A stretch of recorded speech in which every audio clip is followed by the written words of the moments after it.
Assalamualaikum warahmatullahi wabarakatuh. Apa kabar Covizen semuanya? Semoga kita selalu dalam lindungan Allah Subhanahu wa taala. Covizen semuanya, kemarin ada yang meminta saya untuk membahas tentang Israiliyat.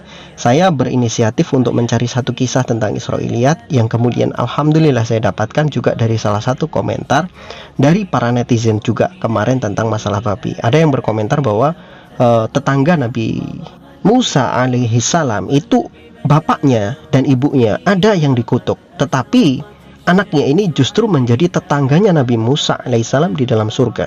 Karena anak ini adalah anak yang baik, dia berbakti kepada orang tuanya, merawat orang tuanya meskipun orang tuanya dikutuk menjadi babi. Nah, simak penjelasannya begini.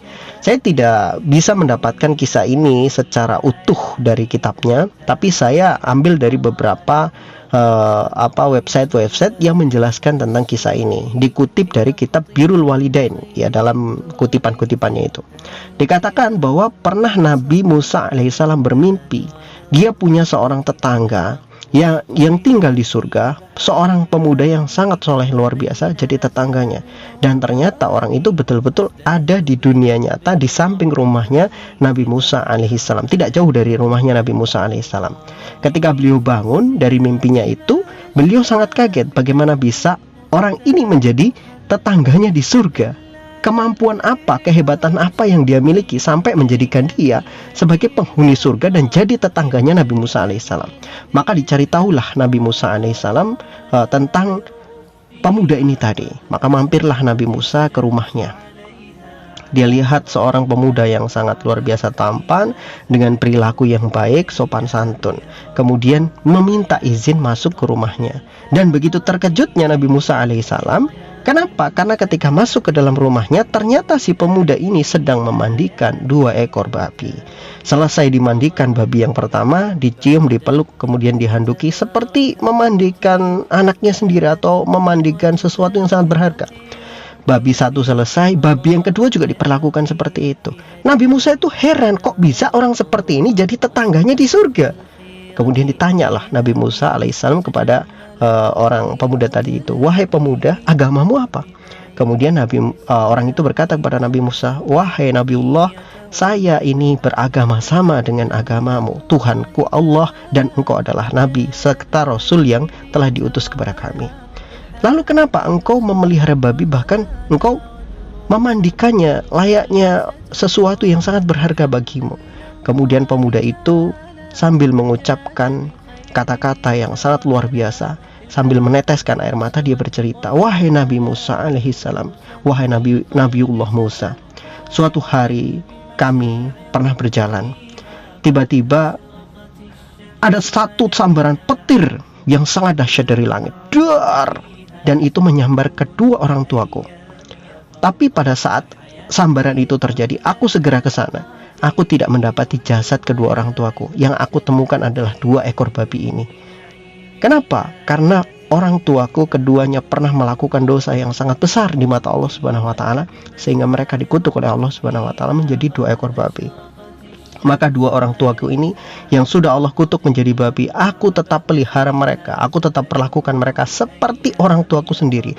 Aku beri makan mereka makanan manusia, apa yang aku makan aku berikan pada mereka, dan aku rawat mereka. Setiap hari aku berdoa kepada Allah Subhanahu wa taala supaya Allah mengembalikan wujudnya seperti semula. Tapi sampai hari ini Allah masih belum mengabulkan doaku itu.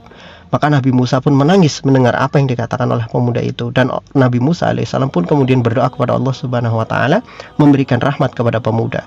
Dan memang betul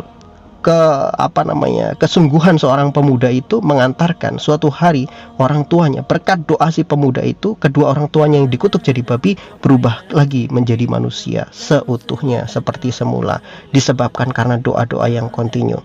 Nah, hikmah apa sebetulnya yang kita bisa ambil? Covizen semuanya, ternyata hikmah yang terbesar yang bisa kita ambil adalah yang terbaik. Birrul Walidain, seorang anak itu kepada orang tuanya yang terbaik adalah, pertama adalah doa. Ternyata doa anak untuk orang tuanya itu sangat luar biasa. Saking hebatnya sampai bisa mematahkan kutukan yang Allah Subhanahu wa taala tanamkan kepada orang tua yang sudah dikutuk jadi babi. Saking kontinunya doa itu, maka Rasulullah mengajarkan kepada kita, pada anak-anak muslim supaya mendoakan orang tuanya. Rabbi firli wali walidayya warhamhuma kama rabbayani shaghira, dan sejenisnya. Doa-doa itu Rasulullah sampaikan kepada kita untuk banyak mengulang doa itu, terutama setelah sholat. Mintalah ampun kepada orang tua. Ya, itu yang kita lakukan.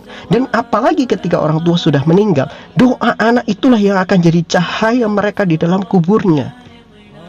Bukan harta benda yang kita berikan kepada mereka ternyata yang terbaik untuk jadi birrul walidain, ternyata bukan, tapi yang terbaik adalah doa. Sama, ternyata hal terbaik juga yang bisa diberikan oleh orang tua kepada anaknya adalah doa-doa terbaik. Itu adalah hal yang sangat luar biasa. Mungkin kita menganggap apa sih makna doa, cuma sebuah ucapan, tapi ternyata ketika doa-doa itu dibarengi dengan hati yang ikhlas, dibarengi dengan niat yang baik, dibarengi dengan ketulusan, maka doa-doa itu seperti tetesan air yang menetes di atas batu. Lama-kelamaan batu itu juga akan bolong. Sama juga dengan Allah Subhanahu wa Ta'ala. Ketika kita selalu continue mendoakan kedua orang tua kita dengan doa-doa yang baik, Allah akan membuat satu keputusan yang sangat luar biasa, di mana Allah juga bisa mengampuni dosa-dosa orang tua kita meskipun dosa-dosa itu besar. Disebabkan apa? Disebabkan karena doa-doa anak kepada orang tua. Salah satu peninggalan yang akan tetap pahalanya mengalir sampai kita mati sekalipun, salah satunya adalah al-waladus shalih yada'ulah, anak-anak yang soleh yang mendoakan orang tuanya meskipun mereka meninggal dunia. Itu wallahu a'lam bishawab. Semoga menjadi pelajaran bagi kita bersama.